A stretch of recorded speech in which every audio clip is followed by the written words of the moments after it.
Well, a little bonus footage follow-up with this 2009 Nissan Titan. We diagnosed a bad cam sensor. The owner put a new cam sensor in it, and he said it ran even worse. Right from the dealer, upgraded part. So I came back because I want to know what is going on here. Why would the new part be worse than the old parts? There's a new sensor. It's definitely a cam sensor.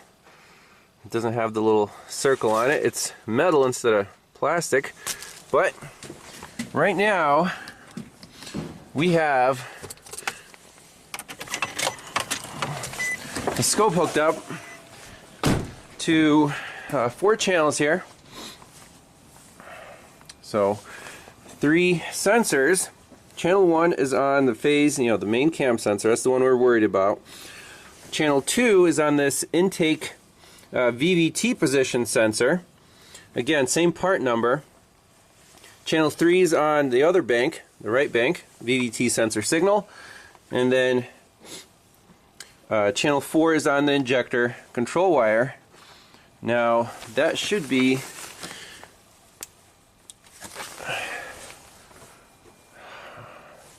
yep, that's definitely high. Channel 3 is over here. Again, I'm using back probes.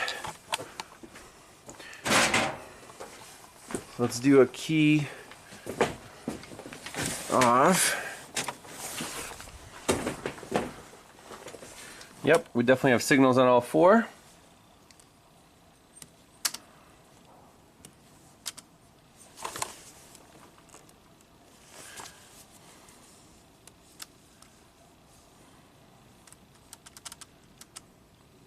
Okay, scope's rolling. Let's crank it, see what happens.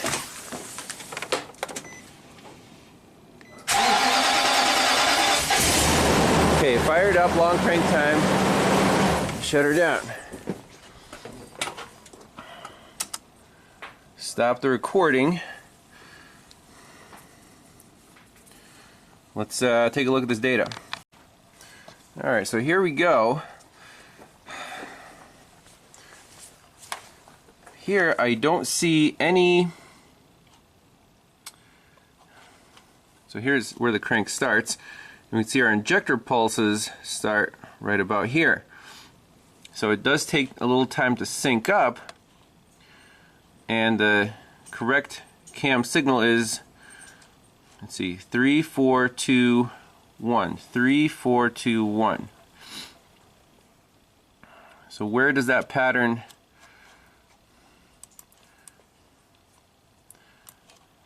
Three, 4, 2, 1. It's still good here. We're still cranking. Now the injector pulses, you can see 2 injector pulses happen here, then nothing, and then it fired up. 3, 4, 2, 1.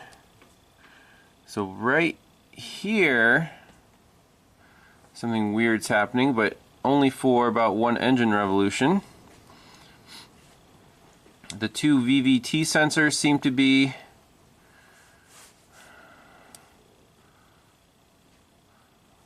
okay. So this green trace is looking abnormal because you can see the pulses are skinny. Usually it's low and then it's high. Okay. Now if we come over here, when we start the crank, we have some long high pulses and then a short low. So it's working like it's in reverse. Very similar thing happens to the phase sensor. It stays high here, then low, low, low, low. So 3, 4. So it's almost like inverted, which is the strangest thing. The red channel, that's the sensor on VVT left bank. That one seems to be normal all the time. You can see the green one's really weird. for a while until the engine fires up.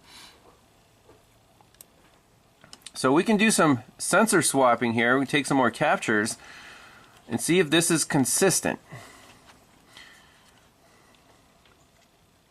So let's save this. Alright, we're going to play a little Swaptronics here. So I took out the VVT sensors. Now this I labeled pH. This was the original phase sensor, and it was on the left bank. And then the one on the right bank, so the green trace that was acting weird, we put over here on the right. I'm sorry, on the left. So the R, the yellow marks are the original position. See, that one is marked with an R. Now it's on the left side, and the pH is going to go on the right side. We're going to see what happens. Now comparing the original sensor to this new one, you can see the length is the same, but the body is quite different. This one's like more round and metal, and this one's more flat and plastic, but it doesn't mean it shouldn't work.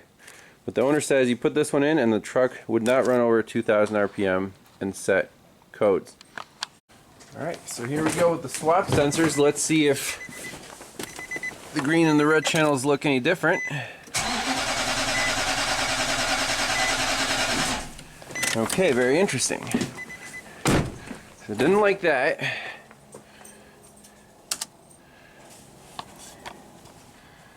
Aha. So now the red trace, which is the left VVT sensor, we have no injector pulses. Let's zoom in here.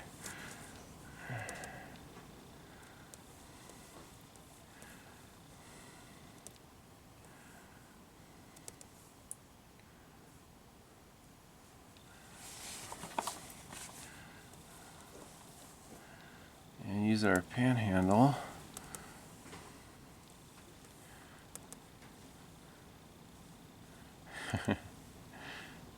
So even though our phase sensor is good right here, 13421, 3421, look at the red and the green.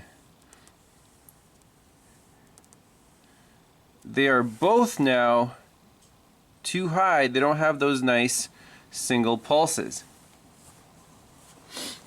Both of them. And it looks like the injectors need to see those sensors, not just the blue, the phase sensor. That kind of blows my mind. We can try to plug in the new sensor and see if that's any different than the red and the green traces. Alright, so I installed the brand new upgraded sensor on the right side, VVT. Let's see what happens here.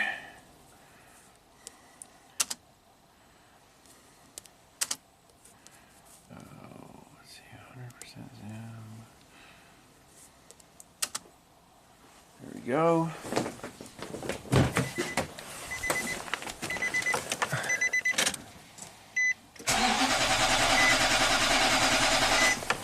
Okay, still nothing.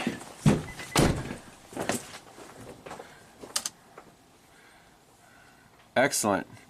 So with the new sensor, the right side VVT signal looks perfect. It has the skinny, tall pulses right there. So the diagnosis here is we need all new cam sensors, not just one. Look at that. That is a good signal. And then the phase sensor right now is also showing a good signal. But I would replace all three cam sensors with the upgraded part. So night and day difference.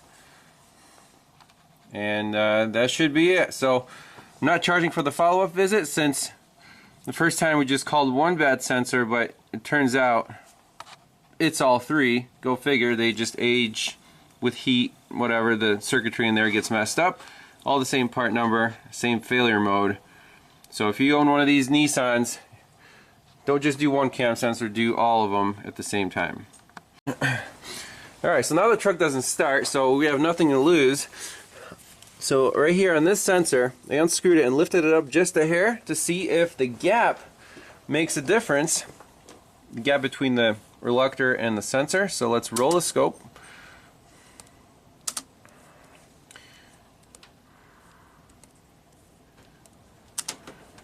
Okay, here we go.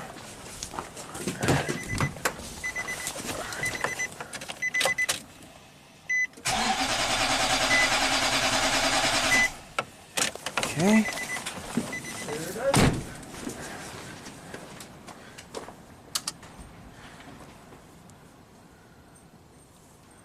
Okay, so still no injector pulse. Let's see what's going on here.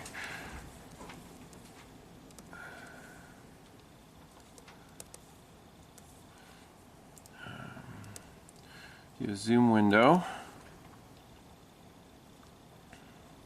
Ooh, very interesting.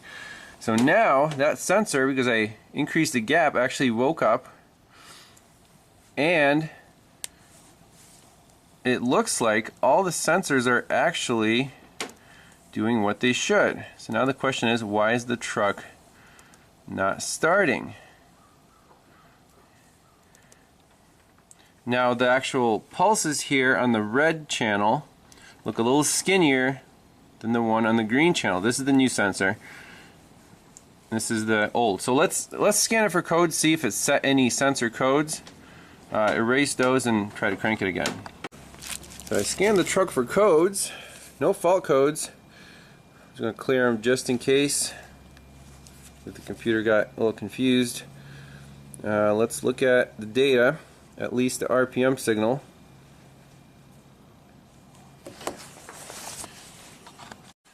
So we're probably going to get that no-com again on the crank. Oh, it actually fired up. Let's let it run for a little bit.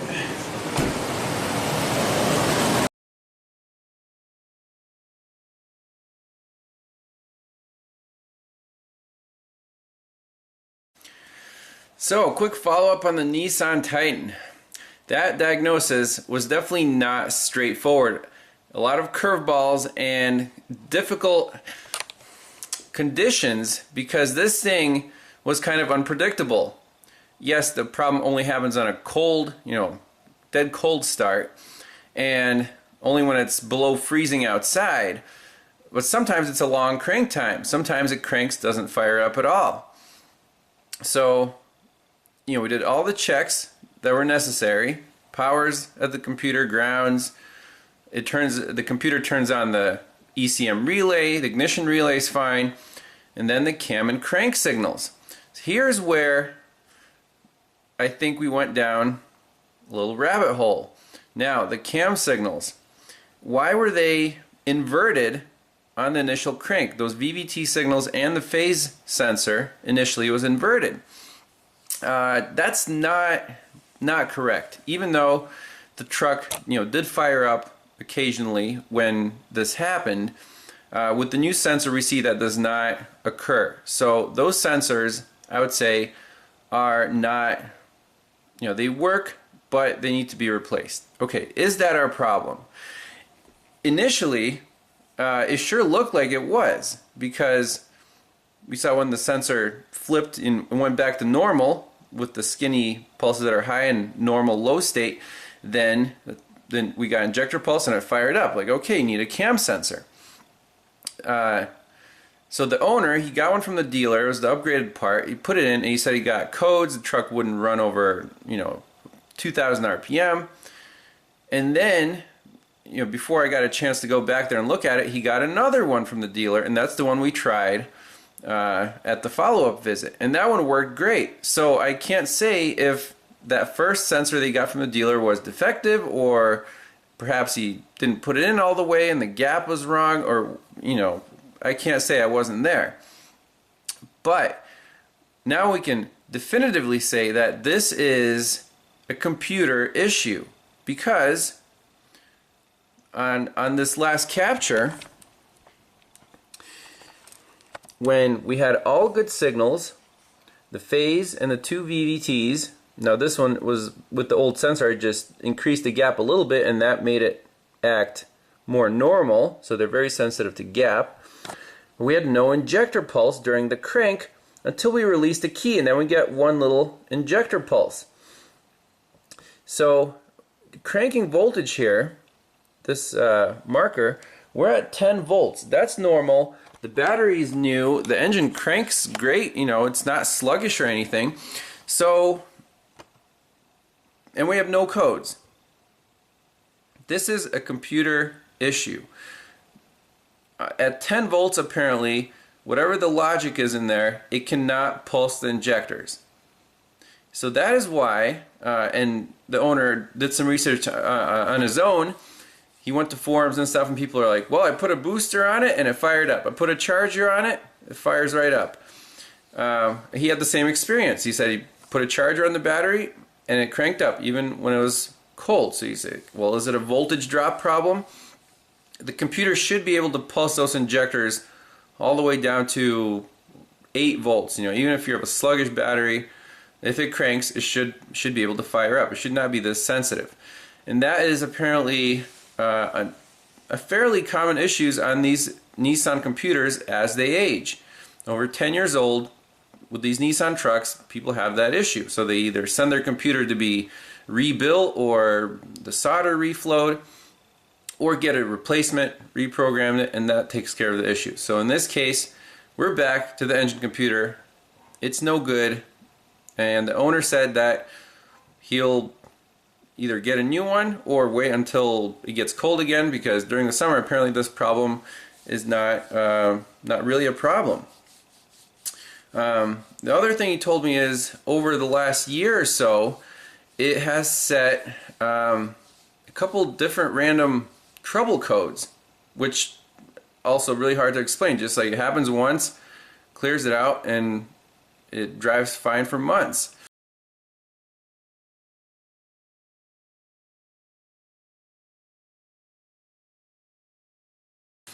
So again, you're looking at a computer issue here. So it just kind of goes to show you that even if you have a game plan, even if your testing is good, everything's good, sometimes these factors line up kind of against you, throw you a curveball, and you can't definitively say what the problem is. So we ruled out all the other variables. It's the engine computer. So your Nissan owners out there, apparently this happens. It's kind of a weird failure. You would think if it fails, it should just fail, but the truck, you know, doesn't stall. It's kind of a low voltage, very sensitive. Something in the computer is very sensitive to voltage when it's cranking. It doesn't want to fire those injectors. All right, I hope you enjoyed that case study, and stay tuned for more. We'll see you next time. Bye-bye.